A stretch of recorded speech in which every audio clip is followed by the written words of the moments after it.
Di 20k subscriber channel Novel Official, akan adakan giveaway untuk satu orang pemenang. Syaratnya kalian harus subscriber, komen, like, share, supaya kalian bisa terpilih untuk jadi pemenang giveaway. Semoga beruntung bosku. Selamat datang di channel Novel Official. Sebelum kalian mendengarkan novel Marsekal yang Agun, yang menikahi seorang pengiring pengantin, jangan lupa like, share, dan subbreaker kalau tidak ku ambil jantung kalian. Hehehehe, tanpa lama-lama lagi langsung saja kita masuk di alur cerita novelnya. Bab 521 sampai bab 530. Harvey tidak langsung pulang, dan malah pergi ke rumah sakit umum Clearview terlebih dahulu. Di bangsal umum rumah sakit, Pak Terence mengerang kesakitan. Dia telah mengonsumsi lebih dari 3 botol alkohol yang persentase anggurnya tinggi dan telah menderita epilepsi berulang karena perforasi gastrointestinal. Dia diberi lavage lambung darurat dan kondisinya akhirnya stabil. Dia keluar dari bahaya sekarang. Tapi rasa sakit yang dirasakan tidak berkurang sedikit pun. Dia merasa seolah-olah perut dan ususnya dipelintir bersama. Penderitaan semacam itu membuatnya berharap dia mati. Kebenciannya terhadap Zeke meningkat. Pada saat itu, pintu tiba-tiba didorong terbuka. Sesosok berjalan masuk segera setelah itu. Ketika Tuan Terence melihat wajah orang itu, dia hampir tidak bisa mempercayai matanya. Bukankah ini sekretaris Komite Politik dan Hukum Kota, Harvey Hoffman? Mengapa orang-orang yang berpengaruh seperti di sini di kamarku? Apakah dia di sini untuk mengunjungi saya? Siapa yang saya bercanda? Aku bukan siapa-siapa. Bagaimana mungkin saya bisa mendapatkan perhatian Harvey Hoffman? Dia pasti datang ke ruangan yang salah. Dia berjuang untuk mendapatkan posisi duduk di tempat tidurnya. Hoffman. Selamat siang. Bolehkah saya tahu siapa yang Anda cari? Saya rasa Anda salah kamar. Harvey tersenyum tipis dan berkata, Tuan Terence, berbaring. Jangan terlalu banyak bergerak. Dia mendekati tempat tidur. Aku tidak datang ke ruangan yang salah. Aku di sini untuk menemuimu.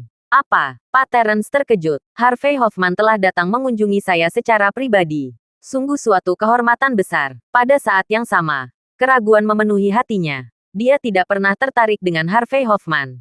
Tepatnya, dia tidak memenuhi syarat untuk melakukannya. Oleh karena itu, dia tidak dapat memahami mengapa dia akan mengunjungi seseorang dari mana.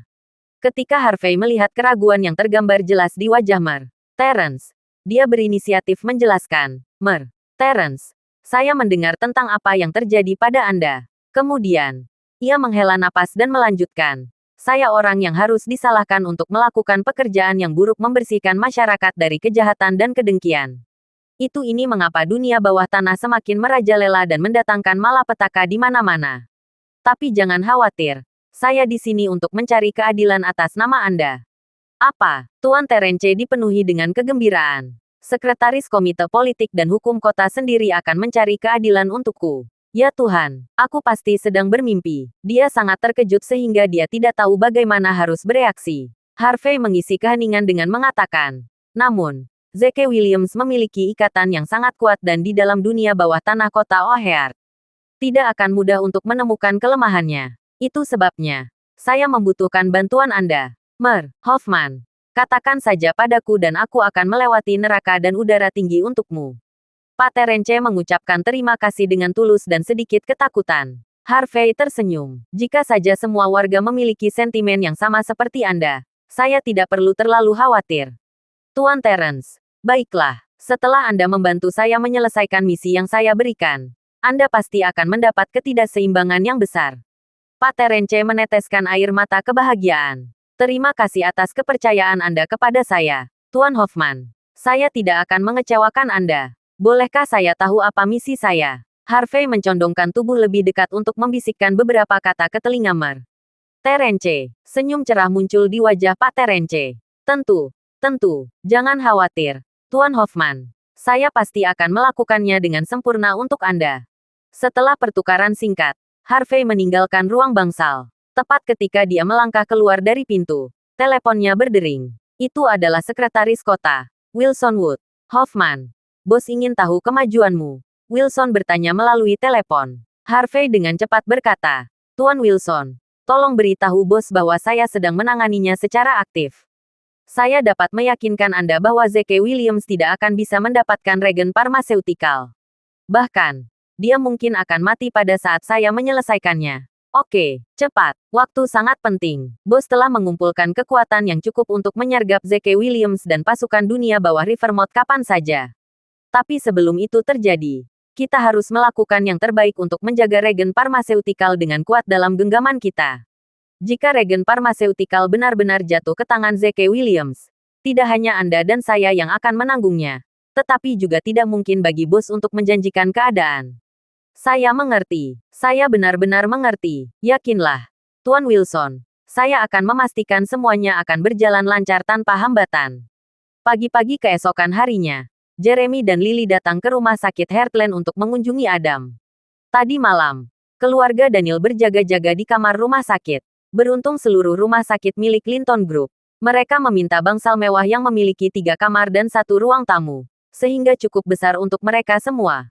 Setelah kedatangan Jeremy, Daniel dan keluarganya menembaknya dengan maut tanpa memberi salam. Jeremy berdeham dan berkata, "Baiklah, kalian semua pasti lelah setelah mengawasinya tadi malam. Kami akan mengambil alih dan memastikan dia baik-baik saja." "Itu tidak perlu. Kita bisa mengatasinya," Daniel menjawab. Jeremy membukakan matanya. "Apakah kalian semua terlalu bebas? Atau apakah kamu khawatir aku tidak mampu merawat ayahku sendiri? Pergi saja. Lily dan aku akan tinggal di sini. Jangan khawatir." Mengingat Linton Group saat ini sedang dalam perkembangan pesat, Daniel berkata, "Lacey, kamu dan Zeke harus pergi. Ada urusan yang harus kamu tangani di Linton Group." Kemudian, dia menoleh ke istrinya. "Hannah, pergilah ke klinikku dan pasang pengumuman yang mengatakan bahwa klinik akan tutup selama sehari. Aku akan tinggal untuk merawat ayah sendirian." Adam keluar dari bahaya. Jadi Lacey tahu bahwa tidak banyak yang bisa dia lakukan bahkan jika dia tetap tinggal. Oleh karena itu, dia pergi dengan Zeke. Hannah meninggalkan rumah sakit juga. Jeremy duduk di depan tempat tidur dan bertanya, "Daniel, bagaimana kabar ayah?" Dia langsung keluar dari bahaya. Tapi dia belum sadar sejak tadi malam. Itu tidak normal. Daniel menjawab dengan acuh tak acuh. "Saya merangkum pembacaan vitalnya. Sejauh ini, tanda-tanda vital ayah normal." "Oh," kata Jeremy. Kemudian, dia tidak berbicara lagi. Setelah hening sejenak, Jeremy berkata, "Daniel, kamu belum sarapan, kan? Pergi makan dulu." Daniel menggelengkan kepalanya. "Tidak apa-apa, aku tidak lapar, Paman Daniel.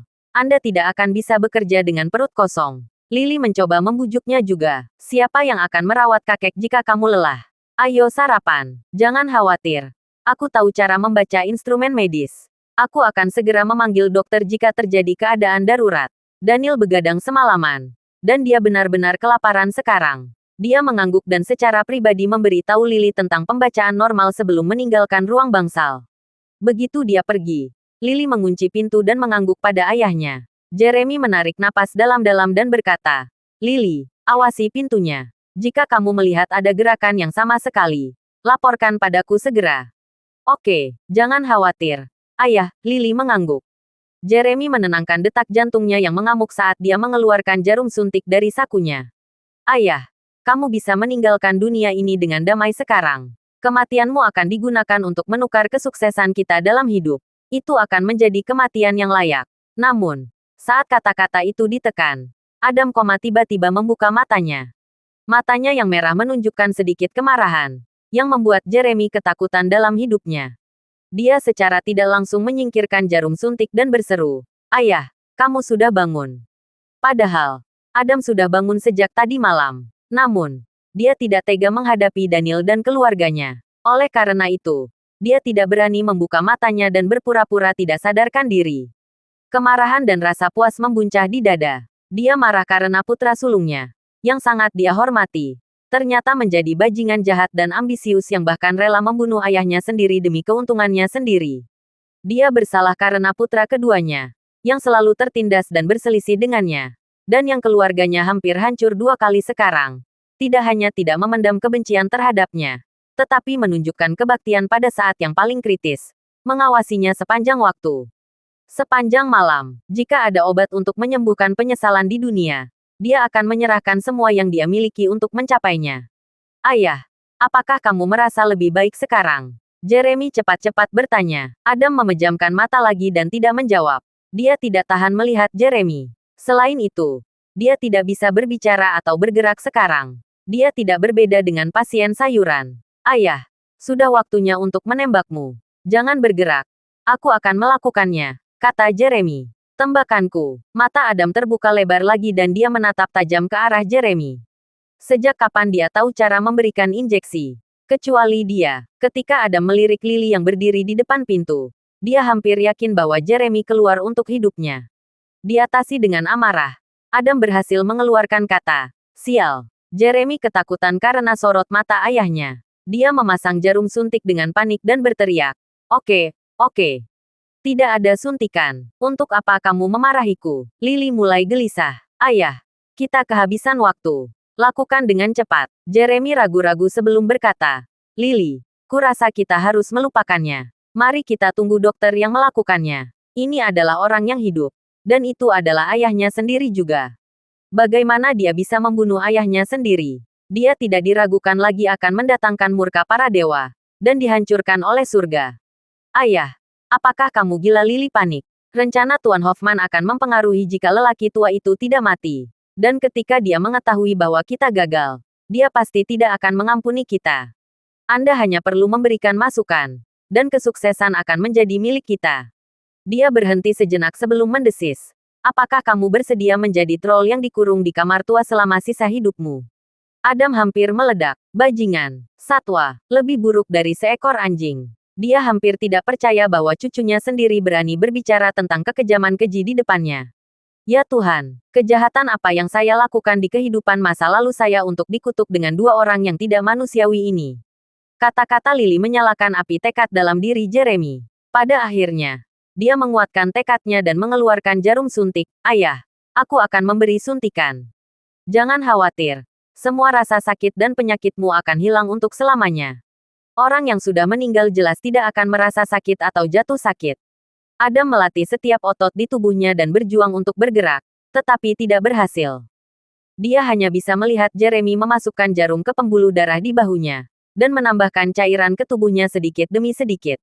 Air mata panas mengalir di pipinya. Kegagalan. Seluruh hidup saya tidak lain adalah kegagalan. Saat hidupnya melintas di depan matanya, adegan dari masa lalu diputar ulang di ingatannya. Hanya ada satu apel yang tersisa di rumah. Dia mengabaikan Daniel yang menangis, dan memberikan semuanya kepada Jeremy. Dua anak membutuhkan uang untuk membayar biaya sekolah mereka. Dia hanya bisa mengumpulkan cukup uang untuk satu orang. Jadi, dia meninggalkan Daniel di rumah untuk melakukan kerja paksa. Sementara dia mengirim Jeremy ke sekolah.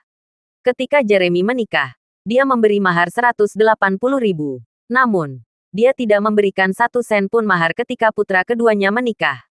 Daniel telah bekerja keras sendiri untuk mendapatkan cukup uang untuk pernikahannya. Setelah anak laki-lakinya memiliki anak perempuan sendiri, dia hanya pernah membantu Jeremy untuk merawat putrinya, sementara mengabaikan Daniel dan keluarganya. Dia telah berdiri dan menyaksikan cucunya melakukan pekerjaan setiap hari sambil merawat bayinya, sampai tertidur sambil berjalan. Kesadarannya menetap angsur menghilang sekarang, dan dia tidak bisa lagi mengumpulkan serangkaian pemikiran yang tepat. Tepat sebelum dia kehilangan kesadaran, hanya satu pikiran yang terlintas dalam pikiran. "Tuhan, apa yang telah kulakukan dengan kehidupan?" Berbunyi, alarm yang menggelegar terdengar dari peralatan medis, dan Jeremy buru-buru mematikannya.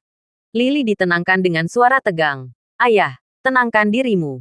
Paman akan kembali." Jeremy menarik napas dalam-dalam dan menahan emosinya. Saat itu, dia menyadari bahwa pakaiannya basah oleh keringat dingin. Ketika Daniel kembali, dia memberi Jeremy dan Lily sarapan. "Kalian berdua juga harus makan." "Oke." Jeremy mengambil sarapan darinya dan meninggalkan bangsal bersama Lily. Begitu Daniel duduk di samping tempat tidur ayahnya, dia menyadari ada sesuatu yang tidak beres. Lengan dan wajah ayahnya memerah.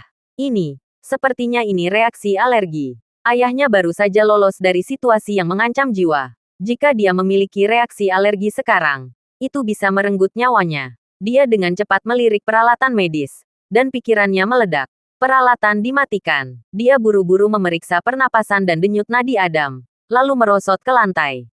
Tidak ada denyut nadi, atau tanda-tanda pernapasan. Adam Hinton sudah mati. Dokter, aku harus memanggil dokter." Daniel menggunakan setiap kekuatan yang tersisa untuk mendorongnya berdiri dan berlari keluar untuk memanggil dokter. Namun, Saat dia membuka pintu, dia bertemu dengan wajah Jeremy. Dia sebentar melihat ke dalam ruangan sebelum berteriak dengan marah. Daniel, kamu, dasar binatang, kamu membunuh ayah kami. Seseorang. Tolong, dia membunuh ayahnya sendiri. Apakah ada orang di sana? Astaga, sekelompok orang menerobos masuk ke rumah sakit. Semuanya membawa peralatan syuting yang berat. Mereka berjalan menuju pintu kamar bangsal Adam dan berhadapan langsung dengan Daniel. Suara klik penutup kamera memenuhi ruangan saat orang-orang itu dengan cepat mengambil foto. Beberapa di antaranya bahkan mencegah Daniel keluar. Sebuah getaran mengalir di tulang punggung. Dia kemudian menyadari bahwa ini adalah jebakan yang dibuat oleh Jeremy. Dan bahwa dia telah menggunakan ayah mereka untuk mengaturnya. Dia merasa seperti kehilangan akal sehatnya saat dia meraung. Jeremy, dasar brengsek, apakah kamu masih menganggap dirimu manusia? Tersesat, berhentilah berkeliling membingkai orang lain sambil bertindak tidak berbahaya. Jeremy menonjol. Kamu benar-benar punya nyali. Daniel, sebelum ini, kamu bersekongkol untuk membunuh ayah kita dan meminta bantuanku dengan menggiurkanku dengan membagi uang warisan. Tapi aku menolak. Aku tidak pernah berpikir bahwa kamu akan menjadi sejahat ini dan bertekad sampai membunuh ayah kita secara rahasia. Ayah, jangan khawatir. Aku akan membalas-balas dendammu hari ini dengan menghabisi binatang ini sendiri. Lily mengambil peran itu sendiri. Jatuh ke sisi tempat tidur dan menangis terseduh-seduh saat dia meratap. Kakek, kamu meninggal dengan kematian yang begitu kejam. Dia terus terisak dan menoleh ke Daniel dengan mata berbingkai merah. Paman Daniel, kamu tidak manusiawi.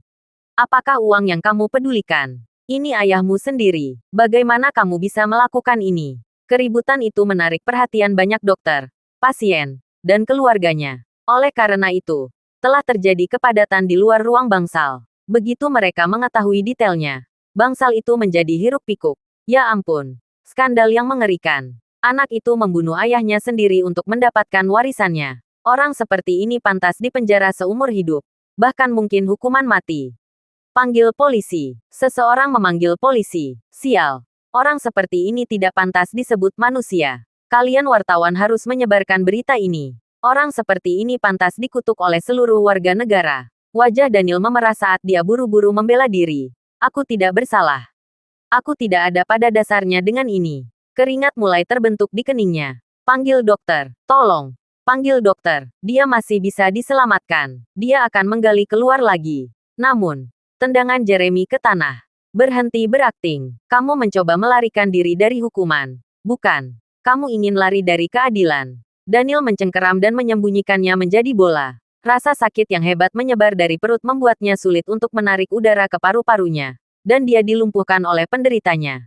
Pak Terence sedang menonton adegan ini dari sudut rumah sakit. Dia memasang seringai di wajahnya. Zeke Williams. Mari kita lihat siapa yang keluar sebagai pemenang kali ini. Mar Terence telah menggunakan koneksi pribadinya untuk memanggil wartawan media di sini. Dia mengambil ponselnya dan menekan nomor Harvey. Pak Hoffman, saya telah menyelesaikan tugas saya. Terserah Anda sekarang, Pak. Dicatat, jawab Harvey. Saat itu, Harvey sedang duduk di dalam mobil yang diparkir di tempat parkir rumah sakit Heartland. Di dekatnya ada seorang pria parubaya berperut buncit. Pria itu adalah booster yang dibawakan Harvey, Direktur Departemen Kesehatan Kota O'Hare, Gideon Allen. Setelah Harvey meletakkan telepon, dia mengeluarkan rokok dan menyerahkannya pada Gideon. Allen, pemasangan rumah sakit ini terletak di tangan Anda sekarang. Gideon mengambil rokok itu dan menyalakannya, menghisapnya dalam dan panjang. Hoffman, sudah berapa tahun kita berteman? Tidakkah kau tahu apa yang bisa kulakukan sekarang? Menutup rumah sakit kecil adalah hal yang mudah untuk dilakukan. Harvey tertawa terbahak-bahak. Haha, baiklah. Semoga yang terbaik untukmu. Gideon turun dari mobil dan mematikan rokoknya sebelum berjalan menuju lobi rumah sakit dengan langkah percaya diri. Mulut Harvey melebarkan senyuman mengerikan. Setelah diketahui bahwa Daniel Hinton telah membunuh untuk warisan keluarga, dan bahwa ayahnya sendiri yang menjadi korbannya, Linton Group akan kehilangan kualifikasi medis mereka dan dilarang melakukan semua hal yang berhubungan dengan medis. Ketika itu terjadi, tidak peduli berapa banyak uang yang mereka miliki, mereka tidak akan dapat bergabung dengan Regen Pharmaceutical. Lagi pula, menjelajah ke industri medis tidak sama dengan menjelajah ke industri lain. Itu tidak hanya membutuhkan uang, tetapi juga kualifikasi medis. Gideon berjalan ke lobi dan langsung melihat kerumunan orang. Ini rumah sakit. Bagaimana kalian semua bisa berkumpul di sini seperti itu? Itu akan mempengaruhi operasi normal rumah sakit. Dan aku yakin tidak ada dari kalian yang akan menanggung akibatnya. Dia berteriak dengan marah. Semuanya. Bubar sekarang juga. Seseorang di rumah sakit ini dengan sengaja menyebabkan kematian. Seseorang berteriak sebagai tanggapan. Apa Gideon pura-pura kaget dan menatap orang itu dengan mata terbelalak. Sengaja menyebabkan kematian. Ini praktis melanggar hukum. Tidak bisa dimaafkan. Beri jalan. Saya Direktur Departemen Kesehatan. Coba saya lihat situasinya. Kerumunan segera membuka jalan untuk dia lewati. Dan obrolan mulai memenuhi area itu. Syukurlah seseorang dari Departemen Kesehatan ada di sini. Saya yakin dia lebih dari mampu menegakkan keadilan. Rumah sakit ini sangat teduh. Harus segera ditutup. Bahkan jika mereka tidak menutupnya. Saya tidak akan berani menemui dokter di sini lagi. Siapa yang tahu apakah Phil sengaja dibunuh atau tidak? Gideon masuk ke ruang bangsal. Ketika dia melihat pasien berbaring di tempat tidur, dia berteriak dengan marah. Siapa penanggung jawab rumah sakit ini? Katakan sekarang. Apa yang sedang terjadi? Sebelum Daniel sempat berbicara, Jeremy berteriak keras. Tuan Allen, Anda harus membantu kami melawan ketidakadilan dan kejahatan. Almarhum yang terbaring di tempat tidur adalah ayah saya, dan juga milik Daniel. Dan Daniel adalah pemilik tempat tidur ini. Rumah sakit. Dia berhenti sejenak sebelum melanjutkan. Beberapa hari yang lalu, ayah saya marah oleh Daniel dan pingsan karena kemacetan otak. Jadi, saya mengirimnya ke rumah sakit Daniel untuk perawatan. Tetapi tidak pernah dalam sejuta tahun saya mengharapkan itu. Daniel kecanduan uang. Sampai-sampai membuat ayah kami mati. Semua demi warisannya. Rumah sakit yang dipimpin oleh orang seperti dia harus ditutup bagaimanapun caranya. Dokter seperti ini. Tidak. Pria ini. Daniel Hinton telah melakukan pembunuhan ayah. Dan dia tidak pantas menjadi dokter. Apa? Gideon gemetar dengan kemarahan palsu dan menggerutu. Demi uang, dia membunuh ayahnya sendiri. Dia lebih buruk dari binatang. Daniel mendorong rasa sakit dan berusaha membela diri. Saya tidak bersalah, Tuan Allen. Saya dijebak. Jeremy yang melakukan ini. Dan dia menjebak saya. Dia menegakkan tubuh dan dengan cepat berkata, Tuan Allen, tolong. Bantu saya memanggil dokter. Ayah saya masih bisa diselamatkan. Gideon dengan cepat berjalan ke arah Adam untuk memeriksa denyut nadi dan pernapasannya. Sesaat kemudian, Gideon berbalik ke arah Daniel dan meraung. Jangan berpura-pura menjadi anak yang berbakti. Dia tidak bernapas dan bahkan tidak memiliki detak jantung. Apa yang harus diselamatkan? Kemudian, dia mendesak yang lain. Cepat. Dapatkan beberapa dokter dari laboratorium. Suruh mereka mengambil sampel darah dan mencari tahu penyebab kematiannya. Sudah ada beberapa dokter dari laboratorium yang berdiri di antara kerumunan yang bergabung untuk menonton hiburan gratis. Setelah mendengar teriakan Gideon, mereka menerobos kerumunan orang. Allen, kami dari laboratorium rumah sakit Heartland. Kami akan mengambil sampel darah pasien untuk segera diperiksa, kata salah satu dokter lainnya. Gideon mengangguk dan berkata, baiklah. Kalian semua sebaiknya tidak memihak saat melakukan tes. Jika saya mengetahui bahwa hasil tes dipalsukan dalam upaya untuk melindungi bos Anda, tidak ada dari Anda yang akan diampuni. Para dokter benar-benar ketakutan. Kami tidak akan berani. Kami tidak akan pernah melanggar hukum. Tuan Allen, Anda bahkan dapat memantau kami jika Anda ragu. Gideon mengangguk setuju. Bagus. Aku akan memantau seluruh prosesnya. Para dokter segera bekerja. Mengambil darah dari Adam. Daniel duduk lemah di lantai. Terlatih-tatih di ujung keputusasaan. Mau tak mau dia curiga bahwa Gideon terlibat dengan Jeremy. Gideon menunjukkan terlalu banyak bias terhadap Jeremy. Dalam keputusasaannya, Zeke melintas di benaknya. Mungkin Zeke bisa membantuku. Harapan membengkak dalam dirinya dan dia dengan cepat mengeluarkan teleponnya untuk menelepon Zeke. Dengan cemas, Jeremy bergegas mendekat dan menendang telepon di tangannya. Apakah kamu mencoba memanggil seseorang untuk menutupi pantatmu? Jeremy menatapnya dengan jijik. Biarkan saya memberitahu Anda. Bahkan Tuhan tidak dapat menyelamatkan Anda sekarang. Anda harus membayar dosa-dosa Anda. Semua kekuatan meninggalkan tubuh Daniel. Bersama dengan sinar harapan terakhir. Dengan tatapan kalah. Yang bisa dia lakukan hanyalah berteriak. Aku tidak bersalah. Aku tidak bersalah. Aku tidak bersalah. Berkali-kali ia berteriak hingga suaranya menjadi serak. Kerumunan perang salib melawan Daniel berkurang banyak. Emosi di wajah Daniel tampaknya tidak palsu. Mungkinkah kita salah tentang dia? Lupakan. Mari kita tunggu sampai hasil tes keluar. Untuk membuktikan bahwa hasil tes tidak dirusak, Gideon secara khusus membawa 2 wartawan media untuk mengambil fotonya sebagai bukti. Tak lama, Gideon kembali dengan hasil tes di tangannya. Dia dengan marah melemparkan lembar ujian tepat di depan Daniel. Daniel Hinton. Hasil tes menunjukkan bahwa almarhum meninggal karena alergi obat amoksisilin.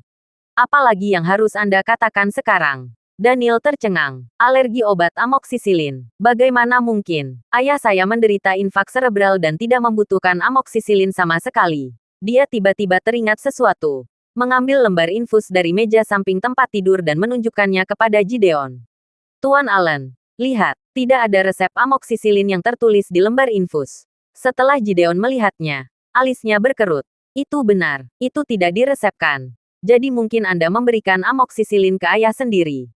Jeremy menambahkan, dengan kilatan kebencian melintas di matanya. Dia melanjutkan, omong-omong, Tuan Allen, saya baru saja mengingat sesuatu.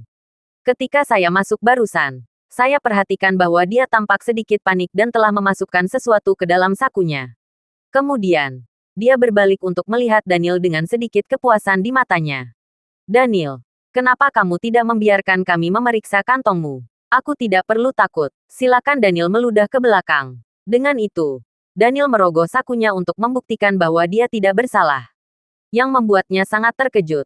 Sebuah jarum suntik jatuh dari salah satu dari mereka. Sebuah jarum suntik. Gideon mengambil jarum suntik dan mengendusnya sebelum menggeram. Amoksisilin. Ini amoksisilin. Brengsek. Apa yang harus kamu katakan sekarang? Ledakan. Pikiran Daniel kosong. Seperti baru saja disambar petir. Sebuah jarum suntik. Dari mana itu datang? Daniel akan bersumpah pada hidupnya bahwa jarum suntik itu bukan miliknya. Kecuali, tatapan tajam Daniel beralih ke Jeremy. Jeremy menyeringai pada Daniel. Yang pertama tampak seperti rencananya yang keji telah berhasil. Jeremy pasti menyelipkan itu ke dalam sakuku. Daniel telah menebak kebenarannya. Jeremy memang yang menyelipkan jarum suntik ke dalam saku Daniel ketika Daniel membuatkan Jeremy sarapan. Daniel menjadi sangat marah sehingga tekanan darahnya naik. Dan dia meludahkan darah. Kamu brengsek, kamu menjebak keluargamu sendiri. Tuhan akan menghukummu karena itu. Jeremy berteriak. Pergi gila. Bagaimana kamu masih menyangkal dosamu di saat seperti ini? Apakah kamu menganggap publik sebagai orang bodoh? Semua orang bereaksi lebih keras setelah diyakinkan bahwa Daniel adalah orang yang telah membunuh ayahnya sendiri. Aku tidak percaya. Putranya membunuh ayahnya sendiri demi uang. Dang. Dia baru saja membuat rekor baru untuk tingkat kekejaman umat manusia. Tidak. Bajingan itu terlalu kejam untuk menjadi manusia. Sial. Bahkan memanggilnya monster akan menghina semua monster di luar sana.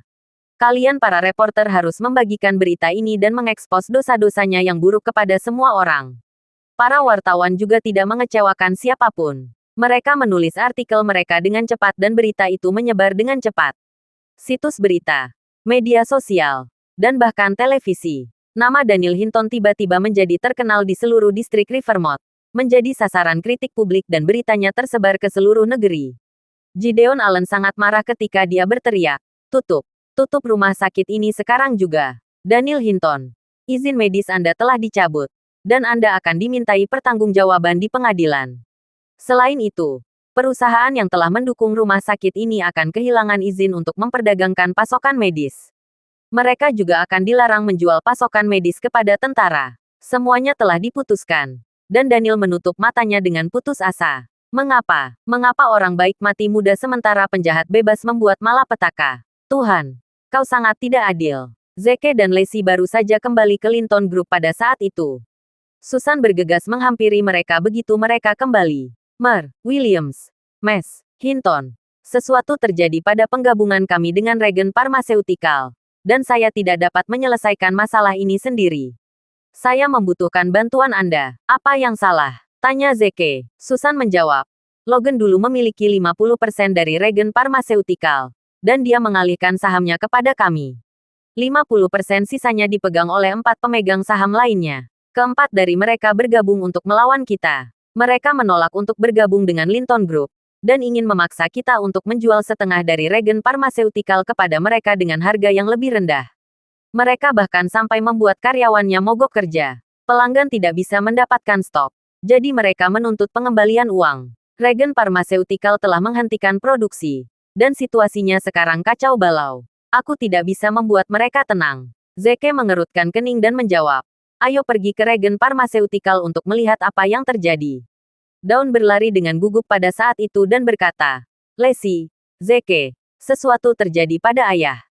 Sesuatu yang sangat buruk. Lacey langsung gugup dan menjawab. Dawni, pelan-pelan. Apa yang terjadi dengan ayahku? Dawn menyerahkan teleponnya kepada Lacey dan menjawab sambil terengah-engah. Coba lihat sendiri. Lacey dengan cepat menerima telepon itu. Layar itu menampilkan artikel berita yang dibagikan oleh outlet media lokal terpercaya. Artikel tersebut menyatakan bahwa Daniel Hinton telah membunuh ayahnya sendiri untuk mewarisi kekayaan. Kepala Lacey tiba-tiba pusing setelah membaca artikel itu, dan tubuhnya bergoyang. Dia hampir jatuh tepat ke lantai. Zeke segera mendukungnya dan berkata, Tenang, Lacey, tenang. Semuanya akan baik-baik saja. Aku akan membantumu. Lacey memekik dengan patah hati. Cepat. Kita harus cepat-cepat menyelamatkan ayah. Ayo pergi, kata Zeke sambil buru-buru membawa Lacey ke mobil dan menginjak gas. Mobil itu tidak hidup lama sebelum Zeke menerima telepon dari Summer Mills. Zeke melemparkan teleponnya ke Lacey, sehingga dia bisa membantu mengangkat telepon. Lacey menyalakan pengeras suara. Summer bertanya dengan gugup. Tuan Williams, apakah Anda sudah melihat berita pagi distrik Rivermouth? Belum. Ada apa? Tanya Zeke. Summer menjawab. Berita pagi mengatakan bahwa Tuan Hinton membunuh ayahnya sendiri demi uang. Bukan hanya berita pagi. Banyak media terkenal juga membagikan berita yang sama. Dan sedang tren. Jadi semua orang tahu tentang itu. Mata Lacey menggenang dengan air mata sekali lagi. Dia meraba-raba saat dia mengeluarkan ponselnya untuk menghubungi nomor Daniel. Sayangnya, dia tidak bisa menghubunginya tidak peduli berapa kali dia mencoba. Apa yang dia tidak tahu adalah bahwa Jeremy telah menginjak dan merusak telepon Daniel. Jadi tentu saja, dia tidak dapat menghubunginya. Lacey berputar ke dalam keputusasaan dan kehancuran sementara hatinya sakit. Pada saat itu, panggilan lain masuk. Itu dari Sharon, yang mengelola Nutel Entertainment. Tuan William, sesuatu yang buruk terjadi, kata Sharon. Zeke menarik napas dalam-dalam dan menjawab ya, aku tahu. Sharon kemudian bertanya, apa yang harus kita lakukan sekarang, Mer? Williams, haruskah saya menghubungi tim PR dan membantu menyelamatkan reputasi Mer Hinton? Zeke merenung sejenak sebelum menjawab. Tidak, tidak ada gunanya bagi kami jika Anda mencoba membantu ayah saya sekarang. Bahkan mungkin menjadi bumerang karena publik mungkin berpikir bahwa kami bereaksi karena rasa bersalah. Bagaimana dengan ini? Kalian berbagi berita sesegera mungkin juga. Tegur ayahku. Dan semakin kejam semakin baik. Hah, baik Lacey maupun Sharon terperangah. Lacey bertanya, Zeke, apa yang kamu rencanakan? Jangan khawatir. Lacey, kata Zeke, semuanya terkendali. Lakukan saja seperti yang kuminta. Lacey masih tampak khawatir. Percayalah, Lacey, aku tidak pernah mengecewakanmu sebelumnya, kan? Tambah Zeke. Lacey menggertakkan giginya dan mengangguk. Oke, saya akan melakukan apa yang Anda katakan. Sharon mengumpulkan tim penulis profesional segera setelah menutup telepon. Mereka melebih-lebihkan dan menggunakan kata-kata yang menyesatkan untuk menulis cerita dan mencemarkan nama baik Daniel. Zeke dan Lacey tiba di rumah sakit Heartland segera setelah itu. Rumah sakit sudah dalam keadaan kacau saat itu. Kerumunan melemparkan hinaan pada Daniel sementara Jeremy dan Lily memberitahu semua orang tentang dosa Daniel. Setiap outlet media menyiarkan langsung. Dan Gideon mengikat tangan Daniel ke punggungnya untuk membawanya ke kantor polisi.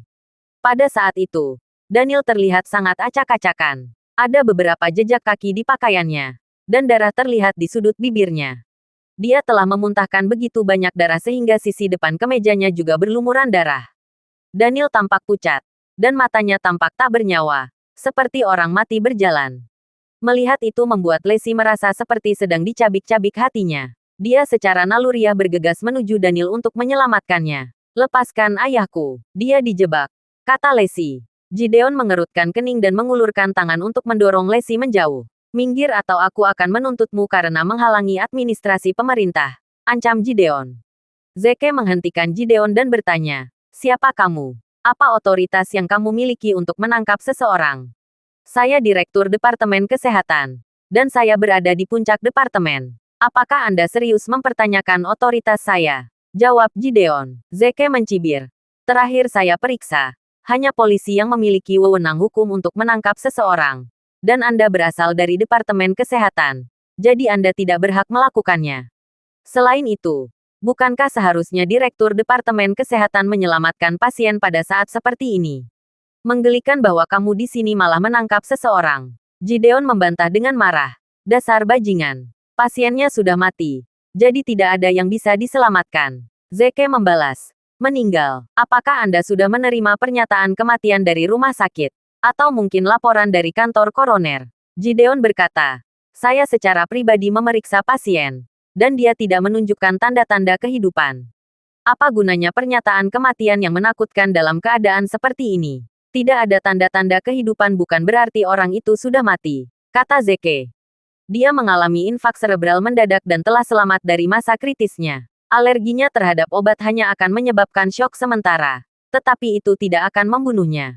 Gideon senang mendengar Zeke mengatakan itu.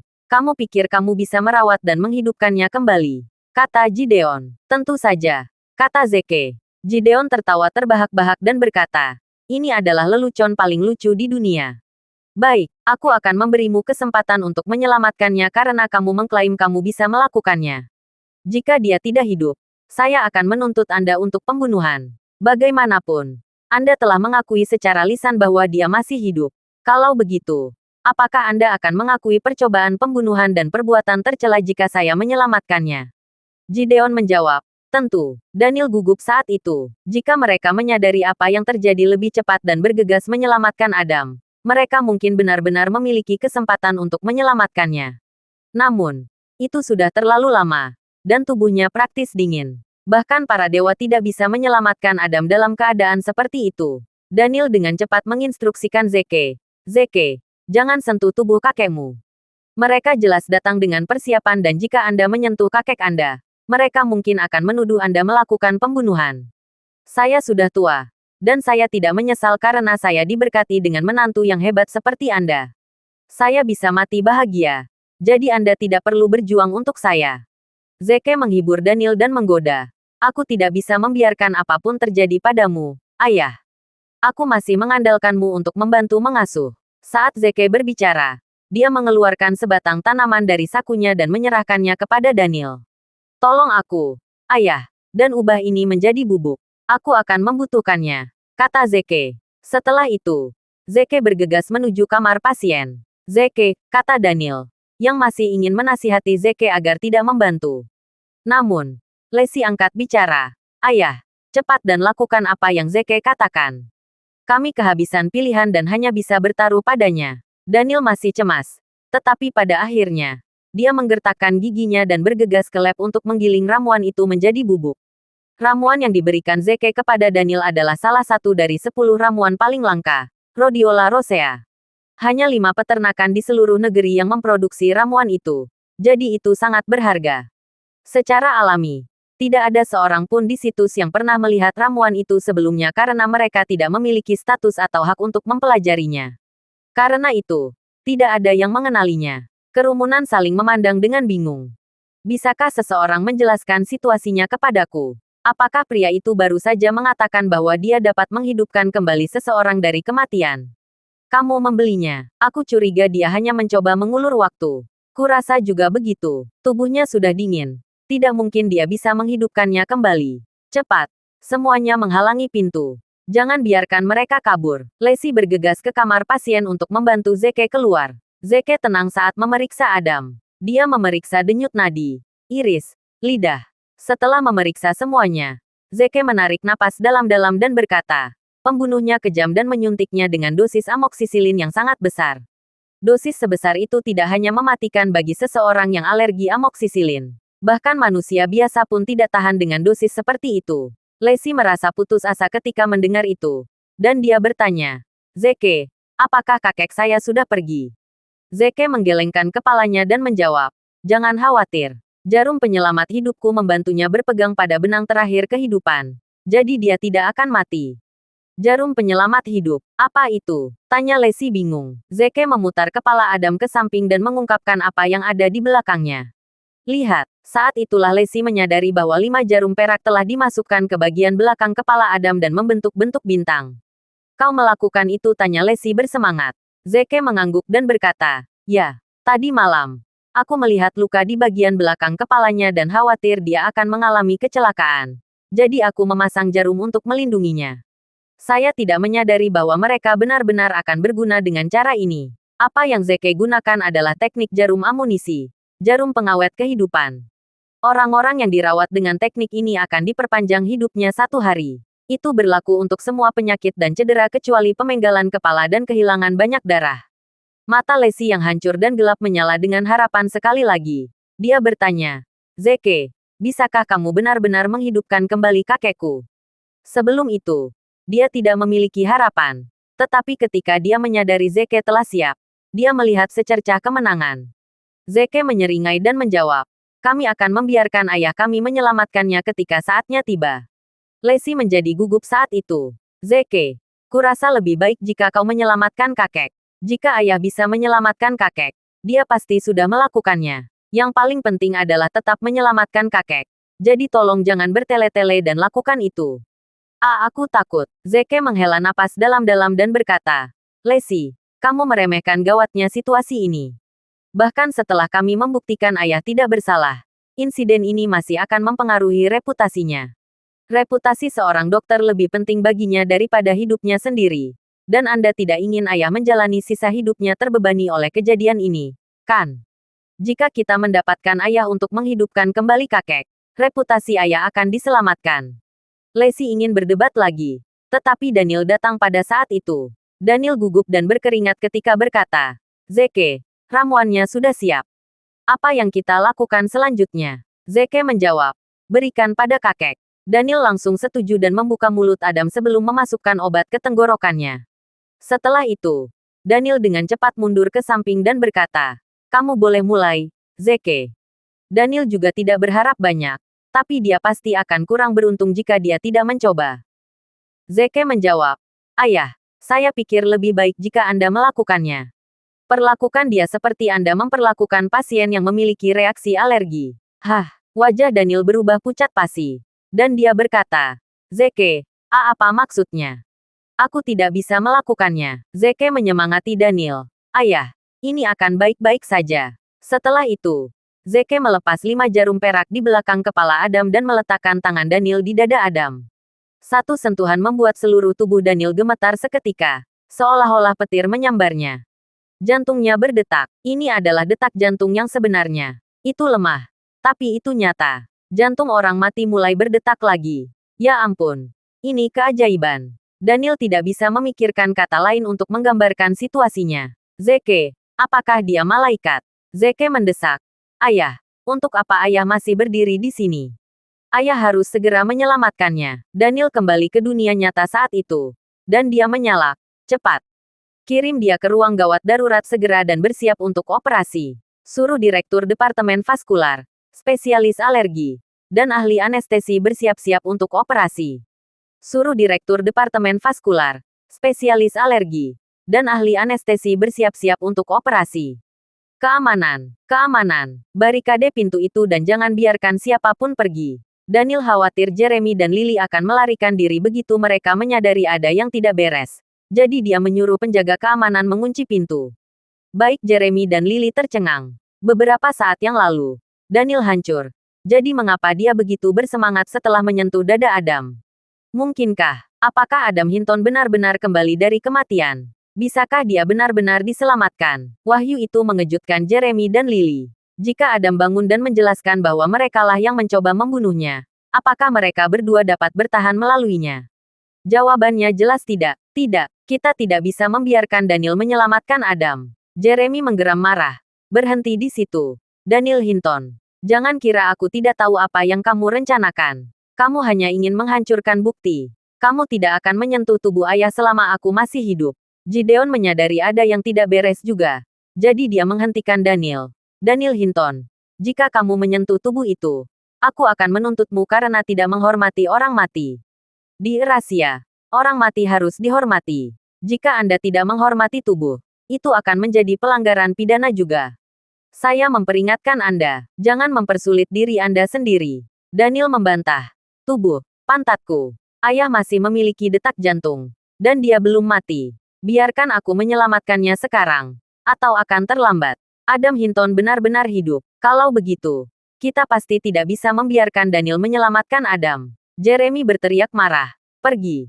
Trik salonmu tidak bisa menipu kami. Kamu harus membunuhku sebelum kamu bisa menyentuh ayah kami. Zeke mencibir.